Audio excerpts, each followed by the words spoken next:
one-week season. OWS fam, the nation, my dudes and dudettes, we are back on Searching for Ceiling, the week 16/holiday edition. I will be joined very shortly by Mr. Richa Claus, who will be joining us as always. Before we do that, week 16 is a very interesting slate. We had one very clear top expected game environment that was ripped from our grasps. Enter Dorian Thompson-Robinson. So we have a kind of wide open slate. We have the Jets playing the Rams. The Jets have given up almost a league worst 267 pass yards per game over their past three. For comparison, the Jaguars are dead last in pass yards allowed per game at just over 264 per game. So there's a very interesting mix of stuff we really don't want to be attacking and stuff that carries some upside. So without further ado, we'll bring him in. The great Richa Claus. How we doing, man? Yeah, it's funny. Listen to that. Yeah, prying Jameis versus the Bengals from our hands. Golly, man. What a crime. What a crime against DFS. Right? Against all of humanity, man, really. And I actually have probably a lot of season-long gamers that rode Jerry, Judy, and Winston together to this point of the year. Yeah, dude. I made a dynasty trade in my biggest money league like 6 weeks ago to acquire Jameis. I acquired Chubb, acquired Cedric Tillman. All of it's trash now. Like, come on, man. Let's go. Glad you're here with us, Benny Hanna. Let's go. Best pot of the week. We like to hear it, man. Keep them coming. Dude, when you look at this slate, what kind of jumps off the page from like a macro perspective, first of all? Well, it's another one. I think we've seen over the back half of this NFL season, the DFS kind of meta swerve towards jamming in good running backs, playing a bunch of wide receivers in the 5K to 6.5K range, whatever acquiesce to fit your running backs of choice. And this slate again pops from that from a top-down perspective. But we have talked repeatedly over that stretch too that one of the ways to get unique and one of the ways to actually find, some of these high ceiling situations is playing some of these higher priced, wide receivers too in these lineups. We talked about Amon-Ra St. Brown, paying up for him last week and just the difference he made of just needing one of these running backs to fail. Right. And then we have kind of one of those similar layouts this week. Obviously, Jahmyr Gibbs is going to be extremely popular for great reason. I actually think you should just play 100% Jahmyr Gibbs.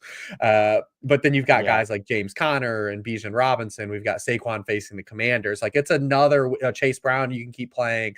It's another week where I think gamers want to get to the 3 running back builds again. Yeah. What do you also, throw in Jerome Ford to that. What do you make of his situation? Yeah, Jerome Ford is, and we'll see what happens with Tony Pollard, right? Because we've done that. You brought up Tony Pollard last week, and he ends up practicing on Friday, and we've gone to the 11th hour with Tony Pollard not practicing every week. But again, if Tajay Spears were to be the only show in town against the Colts team that we've targeted at 4,800, we would be jamming in Tajay Spears too. Yeah. Ford is a little bit interesting just because of a couple factors. Well, one, we should expect Deontay Foreman to be active in this game. He was active up until Nick Chubb was active and returned from his, ACL return. So we have that. And then Ford in general is just a player that's a volatile, fantasy asset, which makes him fun for kind of like tournament builds, right? Because, he's a home run or strikeout runner. That's basically his story. Out of 63 backs with 100 or more runs the past 2 seasons, he's 32nd in success rate. That's 56 out of those 63 running backs. He's 62nd on that list in rate of runs that fail to gain yards, but he's also 17th on that list in explosive run rate. So you live by the big run, you die by the big run. But in a tournament perspective, like, you get that one big play, that's all you need at that price point. There's also some uncertainty with the 49ers backfield situation. They could be on their 4th back of the season, man. Looks like Isaac Guerendo will not go. We've already been through Jordan Mason. We've already been through Christian McCaffrey. Now Guerendo looks like he might not go. So that kind of, I'd expect the field to try and jam in a 5,200 Patrick Taylor. I have some other thoughts on that situation that we'll get to here in a minute. So this is an interesting slate, dude. Another interesting aspect is there are 4 late games. None of them truly jump off the page as places where we're really excited to be jumping into. We'll discuss a little bit of the theoretical elements of that as well. primarily with that San Francisco and Miami game, which is probably the game that I like the most out of that afternoon. Imagine us in week one. Well, man, I almost swore. Best ball teams were built around that game. Yeah, exactly. Exactly. Drafted around this Dolphins 49ers game, like with this in mind. Week 16 Dolphins 49ers. And here we are. Best perspective, it is not tracking to be popular. I mean, we can use we'll talk about it. I guess we're there already, right? Yeah, let's start there. Let's go. Yeah, I mean, I think this game, well, at least from the 49ers side, definitely represents upside. And I believe based on your initial commentary, you're on track with this 49ers passing game. Mm-hmm. Being kind of the more optimal player. Well, one, we're just another, factoring the Patrick Taylor stuff, we're just another rung down on the depth chart. Like we're just another guy deeper. So you're just getting a worse player, right? Like theoretically. And then they're facing this Miami team that since their week 6 bye is 6th in yards per carry allowed to running backs. They're 4th in yards allowed before contact to running backs. And let's look at the sample size of the guys they faced. They haven't allowed more than 62 rushing yards over that span to a running back against Kyron Williams, James Conner, James Cook, Josh Jacobs, Joe Mixon. Those guys are Patrick Taylor. Ain't those guys. Yeah. So I think it's going to be a 49ers passing script and kind of be forced to throw the football a little bit more. And the 49ers have had weird dynamics here. And I don't want to make full on excuses for the 49ers passing game, but it's been weird. Like you play that first half in the rain on Thursday night, and Brock Purdy now is starting to build up a Gothonian sample of playing in precipitation going back to college, where it hasn't gone well. They play the game in the snow in Buffalo. They play a game without Purdy and Brandon Allen. So like all these guys have kind of weird usage. And the first guy I'm initially drawn to is Jauan Jennings at this price point again, just significantly underpriced. I mean, since week 10, his lowest target share in a game is 26.9%. Yeah, that's fantastic. He's $5,900. $5,900 against this Dolphins team now that since they've gotten Tua back, they've played in more high-scoring games, especially at home. We talked about this a little bit with Rodgers a couple of weeks ago, and we'll probably talk about it again with Rodgers too. What they said, but you look at in the home game since Tua has come back, the Dolphins combined 55, 53, 49, 58 points in those games, and as a byproduct, they face more pass attempts and more potential targets to wide receivers. And we've seen some wide receivers have good games against them. Obviously, Nico didn't have a great yardage game. He had the 2 touchdowns, but both Jets guys had 100 yards against them. We saw Puka Nacua go for 9 for 98 against them. Marvin Harrison had 100 yards and a touchdown against them. So yeah, Jauan Jennings is the first guy that jumps out to me specifically on this slate as mispriced. For sure, man. You look at the Dolphins, you mentioned their home road splits. You mentioned the fact that they're playing much better on offense right now. Since Tua Tagovailoa came back in week 8 at home, they've scored 27 points against the Cardinals, 27 against the Bills, 34 against the Raiders, 34 against the Patriots, and 32 against the Jets. So this is an offense, excuse me, at home that is performing at an extremely high level.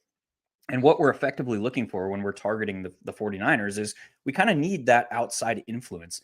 Very, very similar discussion to the Rams or some of these other like Kyle Shanahan derivative offenses where we're kind of looking for that outside influence because these coaches go into a game. They're not looking to run up scores.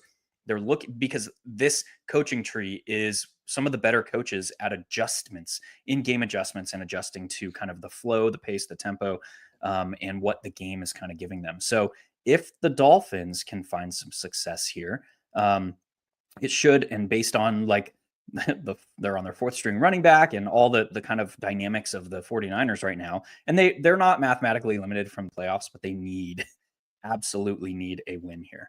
That could drive this game into that kind of like what we call the oh shit factor. It could drive this game into like all bets are off, all holds barred. We're no holds barred. We're going for the win. And again, we've talked about this dynamics of like what gets a game environment to that spot. It's typically individual upside. And so we've got Devon Achane, we've got Tyreek Hill, we've got Jalen Waddle, we've got Jonnu Smith, we've got George Kittle, we've got Jauan Jennings. So like the ingredients are there. in the spot. So I really like this game from that late game hammer perspective. Yeah, the toughest thing is kind of trying to sort out the Dolphins side of pushing the 49ers here, just especially if Jalen Waddle doesn't play. Yeah. Because we've seen this team now, they're the worst rushing team in the NFL.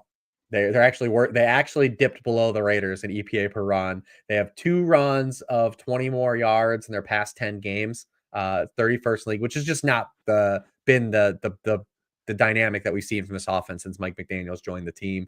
And the 49ers are now ironically getting healthiest at the worst time for them because like they're, but they got Nick Bosa back. They got Hufanga back 2 weeks ago. They got Dre Greenlaw back, and they're kind of like are getting like the band back together on defense when it's probably too little too late, big picture, but they're still not mathematically made. They're going to play this game.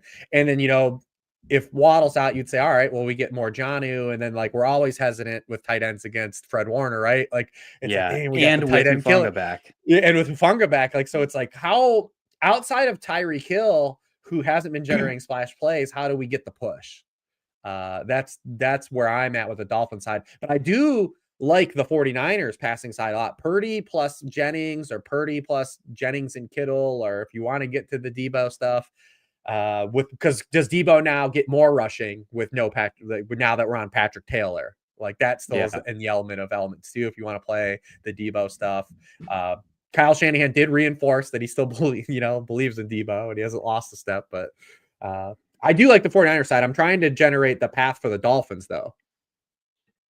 Yeah, and with Debo, like there was that little bit of squeaky wheel narrative last week where he was saying like, "Hey, I still got it, and don't write me off."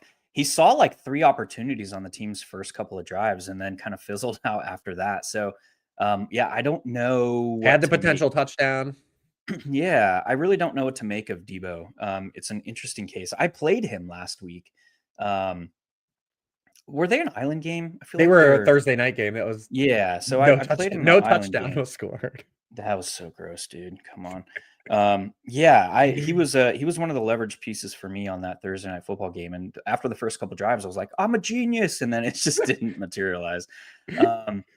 Yeah, dude. So I honestly love George Kittle in this spot. I love Juwan Jennings in the spot. I love Tyreek Hill in this spot. And I think all 3 of those players can be like primary contributors to this game environment developing into something that like you had to have like a 70-point combined outing. I don't know where I stand on the quarterbacks. I really don't, man. Like Brock Purdy, he is not a guy that they are going to ask to throw 40 plus times, almost regardless of game environment. So we're looking for the splash plays, and that can harbor fantasy upside for guys like Kittle, for guys like Juwan Jennings, guys that have like high per target upside. But it doesn't necessarily like mean I'm looking to force one of these quarterbacks. I mean, it's a similar discussion for what's that? I said, no, that tracks. It's a similar discussion for Tua. They're not necessarily asking, well, it's a little bit different now since he came back. I mean, he's 40 attempts, 47 passes, 46, 40, 36. So like over the last 5 games, he's been attempting some solid passes. So I'm a little bit more on board with Tua. It just becomes more difficult to like overstack this game environment because I really only want to throw Tyreek Hill into rosters. So that's kind of my catch-22 situation I'm in with this spot. I think I prefer like a Tyreek plus. I mean, you can even go both like George Kittle and Juwan Jennings without Brock Purdy. That's kind of where I'm at. Any different thoughts on that? Nope. I think we're in pretty lockstep of how we're viewing that. Any of the other afternoon games that you think deserve mention? I mean, we do have the Jags on the road against the Raiders with Brian Thomas Jr. He's probably going to gain some ownership. Anything else? He should. Really, I comped him too in the write-up this week as wide receiver Chase Brown. Like, remember how it just took both sites to get forever on Chase Brown when it was very obvious he was like getting 100%, like getting all this work, right? And they just kept nickel and diming him up. That's what they're doing with Brian Thomas Jr., even though he's getting, dude, I mean, his target rates, and not only the target rate stuff, like they're scheming stuff up for him. They've been moving him in the slot. Last week he had 5 wide receiver screens. Like they're just like, dude, we got to give you the football. Like, and that's why I comped it to, like the Chase Brown thing, like where it's just like, we're just waiting. Like, so he's still underpriced and fine. I do want to touch on just Seattle, Minnesota, just for a little bit, because whether you get to the quarterbacks or there's just pieces in this game I think that are intriguing. The first thing I want to talk about just though is the dynamic of this Minnesota passing game against the Seattle defense. I brought it up a little bit, in the worksheet and stuff, but Seattle has been the most sensitive defense this season to play action passing. And Sam Darnold leads the NFL in touchdown rate and yards per pass attempt using the play action pass. Only Lamar Jackson has a higher rating using play action than Sam Darnold. He also uses it at the 6th highest rate. It's not just like he's got a small sample of play action. They use play action as part of their offense. Seattle against non-play action passes, 14th in completion rate, 2nd in yards per pass attempt, 6th in touchdown rate. Against the play action pass, though, they go to 26th in completion rate, 28th in yards per pass attempt, 31st in touchdown rate. The last quarterback that they face that uses play action at a top 10 rate is Matthew Stafford. And we saw that game environment got in that game. Yeah. So am I going to get to Sam Darnold? Maybe, maybe not. But I do think that opens up maybe the potential for this game to be better than it is initially set at from a line total, which is like 42. And it opens up some pieces to get there. Specifically, the first guy that stands out if we're playing that angle where the play action pass gets us there. Jordan Addison would be the guy I believe that opens this thing up, because it's actually been Addison versus Justin Jefferson on those plays. He has a team high 26% target rate per route when the Vikings use play action. He has 4 touchdowns off of play action. Justin Jefferson has just 2. He's got 3.8 yards per run. Justin Jefferson also still very good in play action. It's just been Addison's been a little bit better.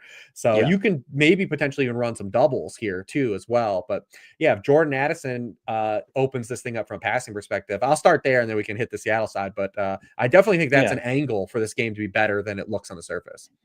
There's also an interesting dynamic with the Minnesota offense where Aaron Jones has struggled with fumbles, keeping the control of the football. They've only averaged, 22.7 rush attempts per game over their last 3 games.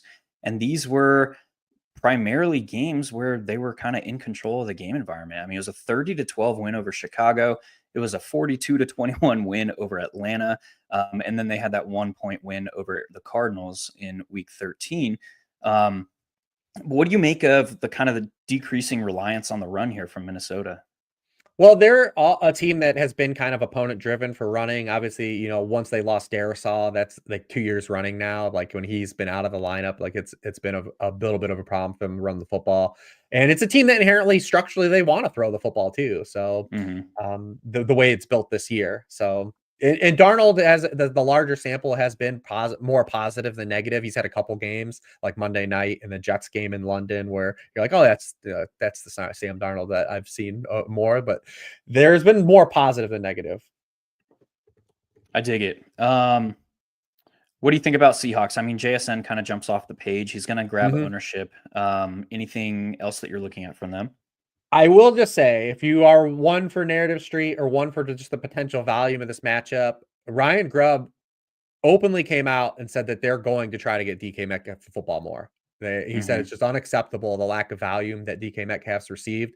And even if you don't believe that, Minnesota faces 24 targets per game to wide receivers, the second most in the NFL because of those game environments that they've produced. They have allowed the most points per game to outside wide receivers. They allow a league high 122.4 receiving yards per game to outside receivers. And then if you're playing like the Metcalf angle, so the real problem that Metcalf's had this season is he's had an over-reliance this season on deep targets, where he hasn't had those fantasy smoothing targets. When you're reliant on deep targets, you're just a lot more volatile fantasy play. And that's kind of what's happened to him. 30% of his targets have been 20 yards or further downfield. It's the highest rate of his career.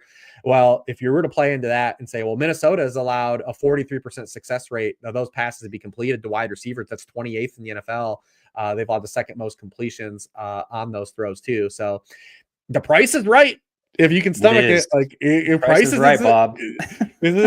If you're trying to martingale it, like, yeah, this game is this game is the most.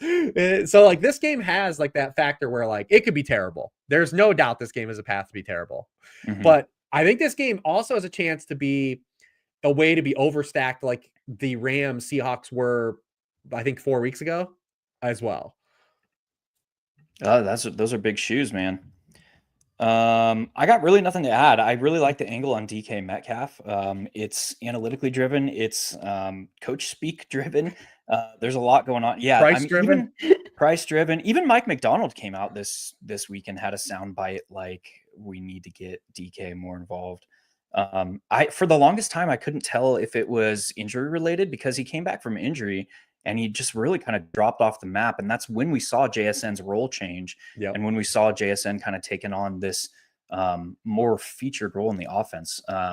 It could be. I mean, he's still on the injury report with a shoulder injury. So I don't know, but I do like the price and I do like the fact that he has direct leverage off of JSN in what could develop into a top game environment. So that's all I got on that. Anything else to add from that game?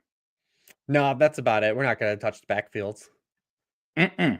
Kenneth Walker is due back, but we're still not touching the backfields. Yeah.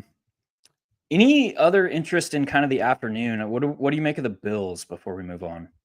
I just think it's a spot where we kind of go back to where we have the 25-point Josh Allen games instead of the 40 and 50-point Josh Allen games. Yeah, there's not a lot in here from the Patriots that could turn Josh into superhero Josh, which is what we've been looking for. That's over also this last stretch. that's also one of the few games this week that kind of has like some weird weather stuff. It might have some wind and it might only be like 15 degrees. Yeah, it's Buffalo in December, so yeah, they can get some gnarly stuff going on with that lake effect. Sweet dude, let's move on. I mentioned the Jets earlier. We might as well spend a little bit of time talking on that. I mentioned the fact that they are not the same defense and they're kind of not the same offense really either right now. If you look at the last 3 games, they're allowing 263.7 pass yards per game. I gave the comp, yes, like you can't really extrapolate a 3-game sample over a full season, but Jacksonville is dead last in the league, allowing 264.3 pass yards per game.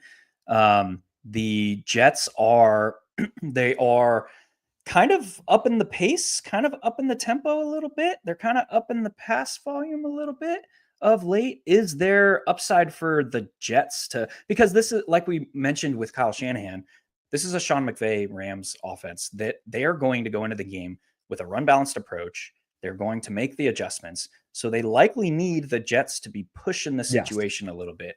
Is this a spot where Davante Adams, Aaron Rodgers, Garrett Wilson can do that? I do believe so. Again, last week, I mean, Aaron Rodgers doubles were kind of my path to success last week. And then we got the Brent Strange piece after we got on the air to like even come back with Brian Thomas Jr. And it ended up being like kind of a great onslaught situation. I will say that the first half of that game, though, was pretty gross for the Jets offense. Like we're still not we're not in the clear and like say like this is just a home run for the Jets to get there because Aaron Rodgers still only completed 53% of his passes. Like I said, it was real bad in the first half of the game and things got together. But we have this game environment where the Rams defense is Jekyll and Hyde versus pressure, non-pressure. And we've seen only Anthony Richardson has a lower completion rate against pressure than Aaron Rodgers this season. But when the Rams haven't gotten pressure, we've seen that this would be a completely flipped defense. They're 31st in yards per pass attempt and they don't get pressure, 24th in touchdown rate.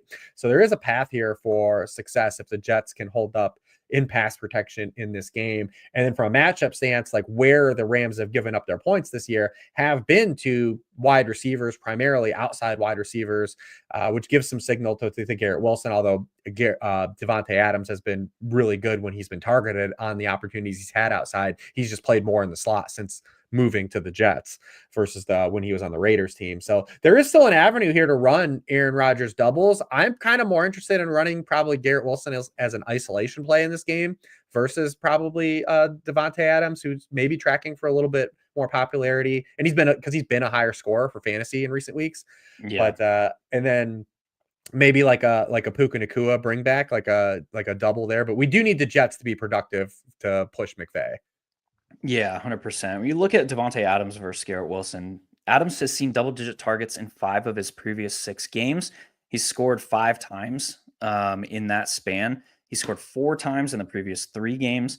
Wilson still, though, has double-digit targets in 3 of his previous 6 games and gone over 100 yards once in that span. So it's not like everything's the world is on fire for Garrett Wilson here. I do like him. I think this is another situation where I kind of view it similarly as the way that I view the 49ers, in that I think both of these guys are viable in Devontae Adams and Garrett Wilson. And I don't necessarily think you need to run Aaron Rodgers here. The state of this slate is far different, where we have a bunch of quarterbacks at the top that could put the slate out of reach. So I don't necessarily feel like you have to force any of these guys, even though we like their pass catchers. Any differing viewpoints on that? No, I'm pretty much in agreement here. The way this slate lays out, it's interesting quarterback slate too. But you have like that, because we know like Jalen Hurts, like that's probably a game environment that is pushed a little bit, even if you're down on the Commander side with the injuries. But we know that they're going to try to win that game for sure. You kind of have Lions, Bears in kind of a unique spot. So I kind of like the ISO plays, like we talked about playing like Jennings and Tyreek. I kind of like if you can get the Puka. Garrett Wilson is a little tougher this week versus the last couple weeks of paying up for that wide receiver, but we have enough pay down options, I think, that where you can get Nacua in. This is a really great spot for Nacua if we do get past volume. Not only does he obviously lead the NFL in targets per route run and yards per route run, but from a matchup stance, the Jets, even if outside of this recent run, they've been bad against wide receiver ones all year. They're 29th in points allowed to opposing wide receiver ones. And you talk about the Jets recently, what they've had to do due to defensive injuries and obviously the loss of Robert Saleh. They've ramped up their rate of cover 3 over the past 3 weeks to 7th in the NFL. And they've also increased their rate of man coverage recently up to 9th. So they're basically oscillating between like cover 3 man coverage. Well, Nacua has been targeted on 40% of his routes against cover 3 on an 81 route sample, because obviously he hasn't played a lot. And then against man coverage, he's been targeted on 45% of his routes. So it's kind of a like dealer's choice here if we can get the pass value. Yeah, I noticed that as well. And Nacua is the alpha in this offense. Like we've continued to say that. He has seen 13 or more targets in 3 of his last 6 games. If you look at just the sample of when he has played more than 35% of the offensive snaps, which has happened, did not happen in week 1. He got hurt early. Did not happen in week 9, Seattle, because he banged his knee again. It happened in week 8. What's that? He got ejected. Oh, that's right. He did. That's right. He punched it, dude. That's right. He banged his knee in practice before week 8. Yeah. We thought he wasn't going to play, and then he played and then punched a guy. That's right. It was a pretty weak ejection, to be fair. It was soft, but he did that. He still did that. I also want to mention Cooper Kupp. I think that the general fantasy the general fantasy community is probably much lower on Cooper Kupp than his role would indicate, and primarily in the red zone. It is very difficult for Puka Nacua to see a touchdown unless it is like a designed, like his touchdown last week was kind of this designed shuffle, weird pass over the middle of the field. Cooper Kupp is kind of still the guy in the red zone. And if he effectively just needs then volume, and still he has seen, let me go to Cooper Kupp real quick. He has seen double-digit targets in 3 of the 7 games since week 9. So that path is still there. So I think we'd be remiss if we didn't mention Cooper Kupp at now his lowest price of the season at 6,500. Anything to add to that? No, and it makes sense for him to be involved in the red zone more because he's the motion man. I mean, what's the number he's run? There's an actual like yardage run. I thought Next Gen tweeted it that he's run this season in motion. It's like the most yards ever run in motion because he ran like, I forget what they said on Thursday night, because he had no catches and he ran so many miles in the game and did it. Yeah. He really got cardio in. It was like 5 miles of motion only or something without a catch or something. And then like the spoof like aggregate Twitter feeds were like tweeting that like he made history or something. I don't know. It was something crazy. But he's the motion man, so that makes sense for the motion man you get those that's the red zone stuff. Yeah, for sure. Anything else to add from this game? I guess the last question to you is, are you primarily looking to stack this one up, or are you interested in one-offs as well?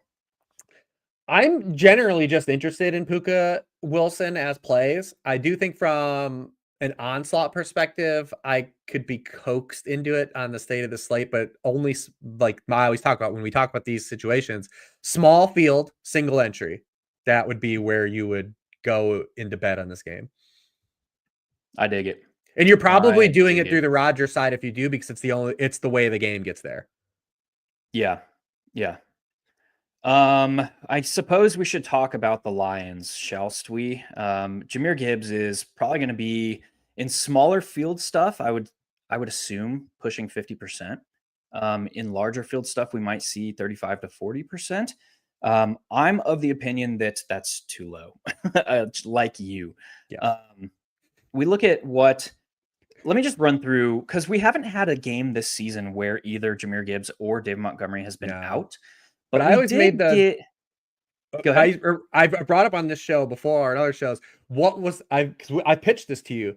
What would be the price you would pay for Detroit running back one if it was one position? 11.5. Yeah. And it's 7.5 this week. Mm-hmm. Yeah, dude, that was an evil Christmas laugh. I love it. Let's go. Waddle not seen at practice today, for what it's worth, so that could slim down the pickings a little bit. If we don't get Waddle, if we have Hufanga back, and the matchup for tight ends for Jonnu could be Tyreek only and Devon Chan, I guess. Yes. I want to go through real quick the splits and what we saw workload-wise from either Jahmyr Gibbs or David Montgomery last season when one of them was out. And the caveat here is Jahmyr Gibbs was playing in his 3rd ever professional game, his 6th ever professional game, and his 7th ever professional game when David Montgomery was out. So while they've yet to play a game this season without either Jahmyr Gibbs or David Montgomery, they did play 3 games early in the 2023 season without Montgomery. I just went through when those happened. Gibbs held snap rates of 60%, 87%, and 70%, while handling opportunity counts of 19, 21, and 31. The 19 came in week 3, which was his 3rd ever professional game. Montgomery, in games that Jahmyr Gibbs missed, saw snap shares of 71% and 75% in the 2 games that Jahmyr Gibbs missed. With this team still in control of the top seed in the NFC, but it's now a 3-team race at 12-2. The Eagles are there. The Vikings are there. Literally, the Lions are playing for the difference between home field advantage throughout the playoffs and a bye and a team that wants home field advantage. Yes, and a team that wants home field advantage.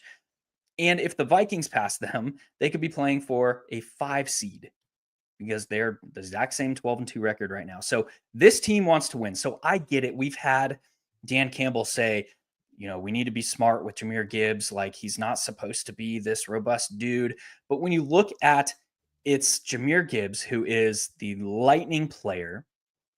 And then we have no longer Dave Montgomery. We're talking Craig Reynolds is probably going to be the secondary running back. In my opinion, when the cleats hit the turf, this is Jahmyr Gibbs' week. Like, okay, he plays 70, 75% of the offensive snaps. He still very clearly has upside to see 30 opportunities here. And then you bring in the matchup, Chicago. I'll let you talk about that because I've been rambling for a while. Let's talk about the matchup on the ground. No, I mean, this sets up perfectly, too, because you're going outdoors, cold weather. Goff has been, even if you remove all the outdoor stuff, Goff's been just bad in this matchup. These teams have played 3 times since the start of last year. He's thrown for under 6 yards per pass attempt, 5 touchdowns, 5 interceptions. So it's probably going to be a script where it's not just like Goff dropping back and winging around like they've had to the past 2 weeks, where they've been pushed into these real hyper competitive game environments against the Packers and the Bills. So you have that from just a game environment stance, and then the Bears haven't stopped the run in over a month. I mean, over the past 5 weeks, they Monday night, 134 yards and 2 touchdowns to the Minnesota backfield. The week before that, 156 yards and 3 touchdowns to the San Francisco backup running backs. That's the Garendo first game. And then Patrick Taylor got in the box late in the game. On Thanksgiving, they faced this Detroit backfield. They gave 228 yards to this backfield. In that game, Jahmyr Gibbs had a season low 31% of the backfield touches and had 104 yards in the game. On 30, I guess what? He's going to have more than 31% of the backfield touches on Sunday. And the week before that, 147 yards and a touchdown to the Green Bay backs. And then the week before that, 150 yards and a touchdown to the Minnesota backs. It all sets up. It's all come together. There's that one box not being checked here. Yes. I'm all in. I think you play 100% of him. I literally think you play him. You play 100% Jahmyr Gibbs. I'm with you. That can always burn you in this game of variance that we are playing, but I am with you. I'm all in. I think he's going to be a massive part of this offense. And this team, like you mentioned, like this team has kind of needed Jared Goff a little bit more than they would otherwise like of late. 49 pass attempts, 41 against Green Bay in week 14. These teams played, it was on Thanksgiving, right? Yep. Yeah, these teams played on Thanksgiving to that 23-20 game.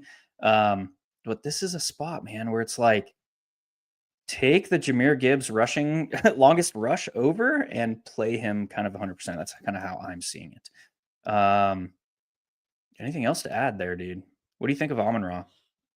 I mean, I think again, like I think last week was the North Star for Amon-Ra. I think this week's the North Star for Gibbs. There are just other receivers I like the pay up spot. I think a little bit more than Amon-Ra this week. You can always listen. If you want to play Amon-Ra, I'm not going to push back. If you want to play Josh Allen, if you want to keep playing Josh Allen, I'm not going to say you're wrong.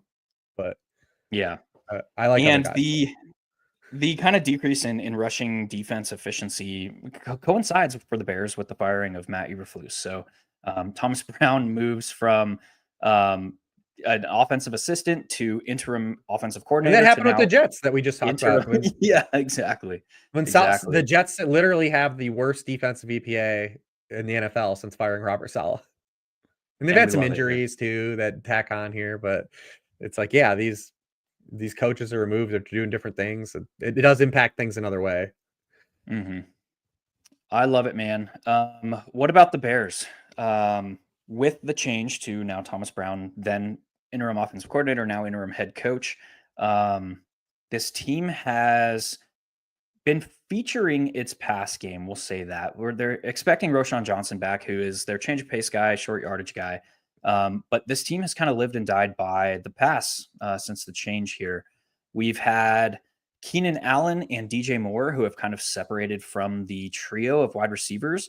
That said, like Roma Dunze has seen a ton of empty air yards, like he's the prairie yard guy. Dude, that's been maddening. Like I played a Dunze on the Thanksgiving slate thinking like I was being clever and it didn't happen. But there might be some upside here. Are you seeing the same thing?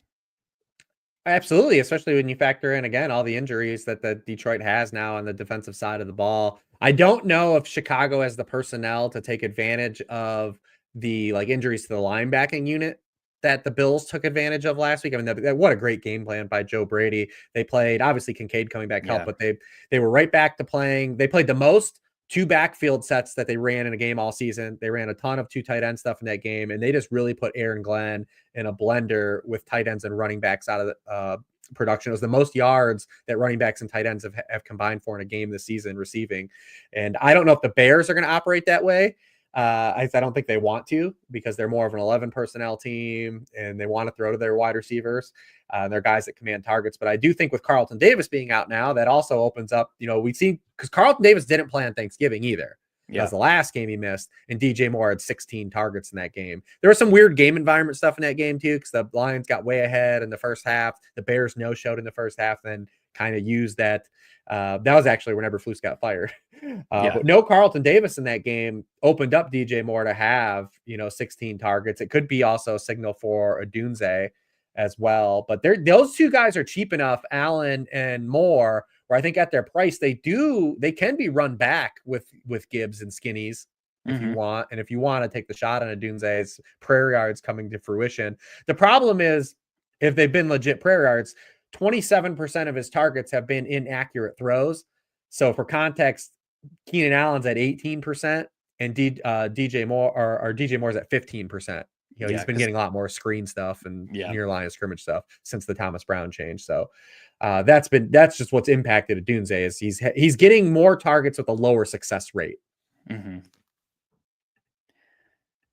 I dig that. I think that Caleb Williams doubles are in play here. I think that carries much more upside than the Aaron Rodgers stuff. Than talking about like who else were we talking about earlier? Tua Tagovailoa, Brock Purdy. I actually prefer Caleb Williams doubles to those guys.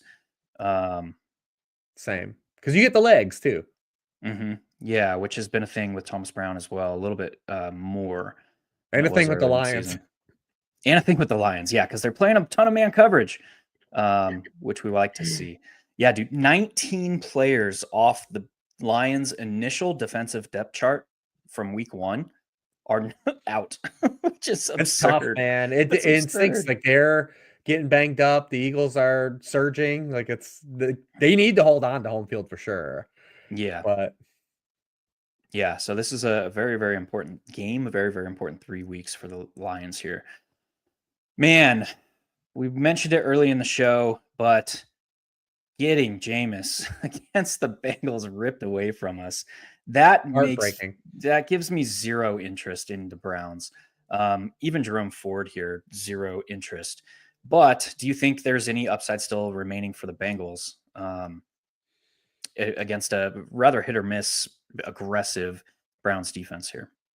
I mean, you can absolutely keep playing Chase Brown because it's because you still have the best of both worlds with him. If they have positive game script, he's gonna get the ball. If they have negative game script, he's gonna get the ball. Yeah. So you could still play him.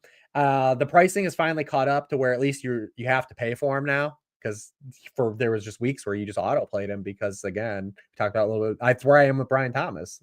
Like he's just taking a while to get there. Since Zach Moss was injured, he has 144 out of 149 backfield touches. That's pretty good. That's pretty good. Over that span, only Saquon Barkley has more yards per scrimmage per game than Chase Brown. So I think definitely you can keep playing him. It gets a little trickier from like game script stuff on the Bengals passing game side, but the Bengals do have to win this game. Obviously they have to win them all, but the fact that the Chargers won that game last night does give them a little bit more boost. Big help. Big help. It does open the window a little more pep in their stuff of saying, yeah, maybe we could do this. So yeah. I mean, they've been in the playoffs for like 5 weeks already. So, yes. It's continued. This DTR situation is rough.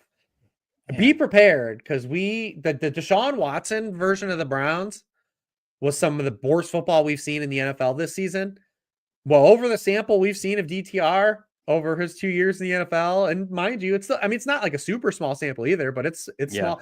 It's been worse than the Deshaun Watson Browns. Yeah. A lot worse than that. Buckle up, football fans. Buckle up. This guy averages 3.7 yards per pass attempt. It's pretty good. I mean, 1 touchdown, 7 interceptions. And some of this is him getting thrown into the fire, like he's entered games off the bench. But man, this is rough, man. It's rough to be excited about the Browns. Yeah, the Bengals are playing a little bit better on defense. They kind of dude, their strength of schedule has been one of the hardest. I brought this up in the worksheet multiple times that the bad quarterbacks aren't getting there against the Bengals. Yeah. Look at, over the last 3 weeks, they've scored 2 defensive touchdowns. They're still not generating pressure on the quarterback. 25 sacks is not great. But that's kind of what Lou Anarumo is. He's looking to confuse opposing quarterbacks with layered coverages and unique stuff. And he's not necessarily looking to bring the pressure this season, which has led to only 25 sacks, but they've got 12 picks. The 4 last week helped that a little bit. They've got 8 defensive fumble recoveries. So against the non-elites, man, this defense has been playing a lot better, but it's just, dude, they have played a lot of the elites. They played Patrick Mahomes in week 2, then they faced the Commanders week 3, Baltimore in week 5. So this is the Eagles. Like, this team has run the gamut, man. They have had soft matchups, but yeah, I like the Bengals defense here a good bit.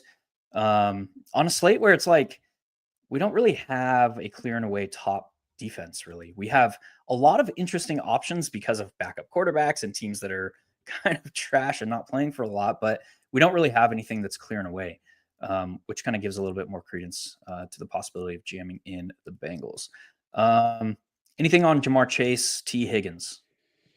Not a whole lot. I mean, you know what we're doing with these guys. We know where the ball's going. It's just a overall volume thing. I don't think we're going to see it. I mean, I'm betting that we don't see it. But obviously, again, like we talk about Amon Josh Allen, if you want to keep jamming in Jamar Chase, I'm not going to be like, don't do that. Yeah. Let's. You mentioned a name that we should probably talk about when discussing. Who are we talking about? When you're discussing Chase Brown, that's Saquon Barkley. Once again, I don't know if we're going to see ownership on Mr. Saquon Barkley. It's like, I would assume we don't. It won't be 0, but you know what I mean. Yeah. How quickly we are to forget that this dude is just dropping 36 burgers like in half of his games. OWS, quick sneak peek, is projecting Saquon Barkley for 5.5% ownership. Woof. Talk to me a little bit about Saquon. I've been in a couple of spots this year where I've chased this and not gotten the spike week Saquon game. I think like the Bengals week was one where he still had 100 yards but just didn't score. It's like, oh, Saquon's going to be sub 5%. I'm going to jam him in, but it's another great spot to do it. Because, we're just going to see, I think, a lot of builds centered around, Gibbs, Chase Brown, James Conner, right? And that just, when you have those guys that are priced just a little bit lower, you'll see just Saquon by default have his ownership be a little bit more depressed than it would on a regular week, especially facing the Commanders, a team the Commanders allow the most yards before contact to opposing running backs. And guess who averages the most yards before contact per rush? Match made in heaven. It's Saquon Barkley. And I don't believe that there was anything like no ill effects from last week. I think he's been practicing.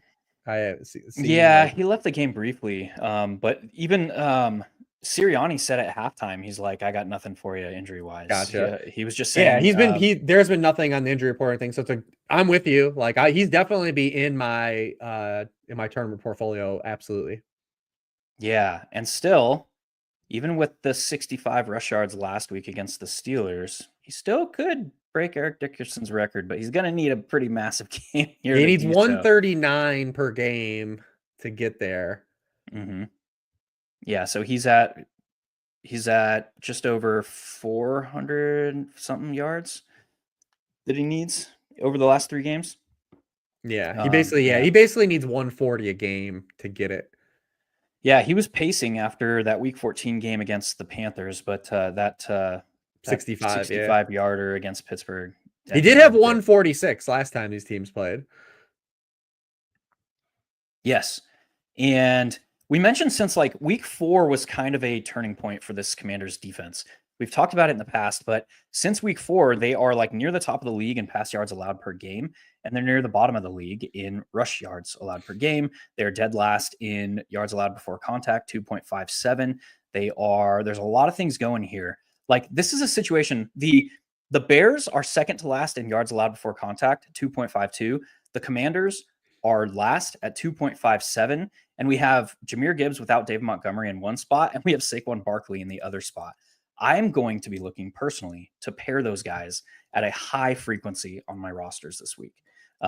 It helps you alleviate some of the ownership concerns with Jahmyr Gibbs by pairing him with somebody projected for sub 6% ownership. And it really mixes up your salary allocation to where you're not really worried about what you're doing on the rest of your roster. It becomes feasible. Like we've talked about, you can play Brock Purdy doubles, you can play Aaron Rodgers doubles, you can play Caleb Williams doubles. Like it's feasible to do that on the slate. So I got nothing else to add. Are you buying into the pass volume continuing forward for AJ Brown squeaky wheel diva here? Don't know. I mean, I feel like I just think it was scary that the Eagles showed that, especially against the Steelers. But Yeah. I mean, I think it's just going to be volatile week to week. This is still a team I think in their heart of hearts is going to have a lower pass rate versus expectation than the average team because of the nature of who they are and how they've been under Jalen Hurts for 3 years. Like we have a 3-year sample of that. Yeah. So it's hard to say. Like this is a week he's going to get 10 targets, 12 targets versus 6 to 8 targets, right? So we've seen in the past too, Kellen Moore has been this like too smart for his own good sometimes, where he'll just throw in these random games where it's like, that is not how I thought you would approach this spot. I feel like last week could have been one of those spots where Sirianni and Kellen Moore get together and they're like, hey, let's just remind the league, like, we can still do this too. I don't know. It's all pure speculation, conjecture, but I prefer Barkley 100%. yeah, Especially with some of the other names that we've talked about. I think Hurts' isolation is interesting in this game, though, for sure. The way the slate plays out for quarterback, I think he's interesting, just because he's going to get. We know that he should at least get pushed from a game. Yeah. It's like they can win the division if they win this game. They're facing a division opponent that's trying to get into the playoffs. Commanders are very banged up on offense coming into this game, which does kind of hurt it a little bit. But when you look at the quarterbacks on this slate, though, he's one of those guys at the top because you're looking at Josh Allen and Burrow. We both kind of talked about those game environments being kind of like, well, are they going to get the push? Yeah. And then you've got kind of Goff. Is Goff going to get the push? Is it, you have outdoor golf stuff? Like Jalen Hurts in isolation, I think is interesting as well. Full concur. And I think he is like, it is highly unlikely that both Saquon Barkley and Jalen Hurts fail to return a usable fantasy score in this spot. If we frame it like that, we could feasibly say play Jalen Hurts or Saquon Barkley on every roster in play, and it would be a plus EV move this week. Just like boiling it down to the simplest form of fantasy analyzing or analyzing, whatever. You could feasibly like build a plus EV profitable portfolio by making a rule, whether you're solvers or hand building, of either Saquon Barkley or Jalen Hurts in every roster this week. Yeah, I like it. Anything else to add? What about the Commanders side? Terry McLaurin. Nope. Now, God, dude, is he leading the league in reception touchdowns or he's near it? He's got 11. No, Chase. He's behind Chase though. Yeah, okay. He's got 11. Yeah. He nearly had 2 more last week. He should have had 2 more last week. Yeah, but 5 touchdowns in the last 3 games. This offense is a little bit humming, shall we say. The injury to Brown. Now we have other Brown, Noah Brown. Now we have the other Brown stepping into significant snaps. Zach Ertz concussion. He was limited on Thursday. That at least means he's trending in the right direction. We'll have to wait to see if he upgrades to full today. But he did suffer concussion last week and he was out on Wednesday. What do you make of Terry McLaurin here? Tough spot. This Washington pass game has been very schedule sensitive over the course of the season. They've had one of the easiest passing schedules in the NFL. The couple times they've been really tasked to punch up, they haven't generally answered the call. Cliff had by far his worst game of the season when these teams played earlier in the season. I know this week he's talked about, it was a short week. I didn't have a great game plan, but he literally did the same thing he does with Terry McLaurin all the time. Lined up Terry McLaurin for 37 snaps at left wide receiver, 1 at right wide receiver, 9 in the slot. Just didn't do anything creative with him against this Eagles secondary that has just been mashing outside wide receivers. So are we banking on Cliff getting super creative with him again? Like here? Probably not. I think outside of the touchdown stuff, there's not a lot of juice here for me. Yeah, same. And then he'll proceed to score 2 touchdowns from like 2 yards out. Like he's done. But he's had all season where McLaurin's had like 2 touchdown games that weren't even like tournament worthy scores. Mm-hmm. Yeah. I mean, up until this recent 3-game stretch, it wasn't something that you couldn't overcome elsewhere. I'm not really, now that he's priced up to 7,300, it's like, man, like he can score 24 points and not bury you. And that's okay. Like, his 2 touchdown game where they were both like short yardage touchdowns, he put up 15.9 points, 2 touchdowns on 3 targets. Mm-hmm. So Yeah, I'm with you, man. I don't think that you need somebody from Washington to bring it back. You effectively just want them to push the game a little bit to provide a little bit more upside for Saquon, for Jalen Hurts, in my opinion. Yeah, Sweet, man. 100%. We are at the point of the show where we give the out the doors. Do you have an out the door for us this week? My out the door originally was kind of like the Seahawks stuff. I do have a gross play though. Do you want the gross play or do you want the Always, baby. Always. James Conner is a great play still, by the way. We Mhm. didn't really talk about that game much, but it is just, Ashawn Robinson's now not going to play for Carolina in this game. I mean, it's just going to be, and Trey Benson has been rolled out. Amari DiMercato was put on IR. Like, it's a great spot for James Yeah. Conner to keep running him back. But I got two wild card plays. My one wild card play would be Brock Bowers, just because, if we were to play out this slate, so many times, there would definitely be iterations where he beats Trey McBride. I want to play Yeah. Trey McBride too, but the fact that the delta that has looked like we're projecting between Brock Bowers in a game versus the Jaguars versus McBride seems to be too wide. So definitely want to at least keep him on my radar. And then my gross play of the week is AD Mitchell, man. Yep. We've been here a few times, but this one actually lines up again. So there's a difference between when Josh Downs misses games versus when Michael Pittman or Alec Pierce misses games. And Alec Pierce is tracking not to play this week. Also, Ashton Doolin tracking not to play this week. When Josh Downs has missed time, we've seen that AD Mitchell occupies that slot role, which is the guy that doesn't get the full route participation that you would really want. He's still a 60% player because he comes with inherent volatility through Anthony Richardson and the types of targets he gets. It's really tough for him to succeed on 60% of the team's dropbacks. But we did see when Michael Pitt missed the game earlier in the season, he ran around on 95% of the dropbacks because he played in two wide receiver sets. That's what's going to happen if Alec Pierce misses this game. So definitely one of those cheaper pieces that has really the kind of upside at that price point you would look to kind of to get in at like a 3,800. 100%. I like that call a good bit. Might have to sit down. I hope you're sitting down. You're sitting down.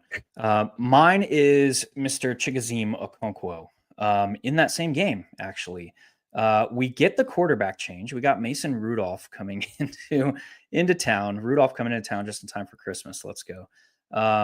But Mason Rudolph does not have the downfield ability like Will Levis does.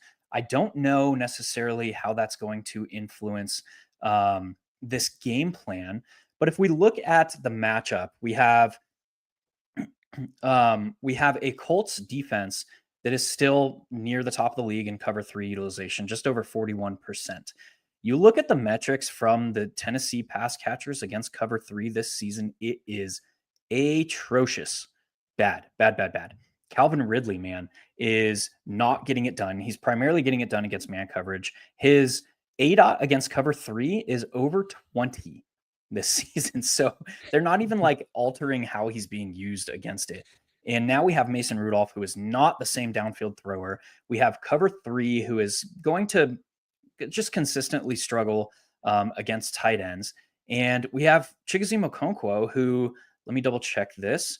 Over the last 5 weeks, has played 63% or more of the offensive snaps after starting the season, playing around half of the snaps in all the games. So 71%, 76%, 65, 72, and 63% of the offensive snaps. So at only 3,400, he's probably one of the only guys that I'm comfortable down here clicking on this week, because we have the 3 names up top that can just destroy the slate in Brock Bowers, Trey McBride, and George Kittle. And all those guys are in fairly good spots. What say you about the old Chig Okonkwo? I'll never push back on anyone's tight end of choice, dart throw tight end of choice, not in the context of the 2024 NFL season. Yeah. It's been bad, man. But Chig, he's coming off a 10 target game too. He's been a little bit more involved the past month. You hope Yeah. the transition to Mason Rudolph opens up a little more opportunity for this passing game to be successful. Yes, sir. That's all I got, man. Any by the ways from you, dude? I don't think so. I think that pretty much covers it. Yeah, we didn't really talk about the Michael Penix stuff, but Yeah, there's a lot of gross quarterback situations. yeah, it's a lot of bad QBs. A lot of them. All right, y'all. But no, I don't really have a whole lot. Definitely good. I definitely see we have someone in the chat that's never listened to the show. Apparently, Yeah. it's talking about us just only playing stuff from The Sims because that's what we do on Searching for Ceiling. Yes, we are play the chalk people. Not. That's it, man. That's all I got for week 16 Searching for Ceiling. As always, Rich, thank you for joining us, and happy holidays to everybody. Happy holidays to everybody. No matter what you're celebrating, hopefully you're spending time with family and getting some downtime as the holidays approach. And until next week, y'all, we'll see you at the top of the leaderboards. Peace. 1 week season.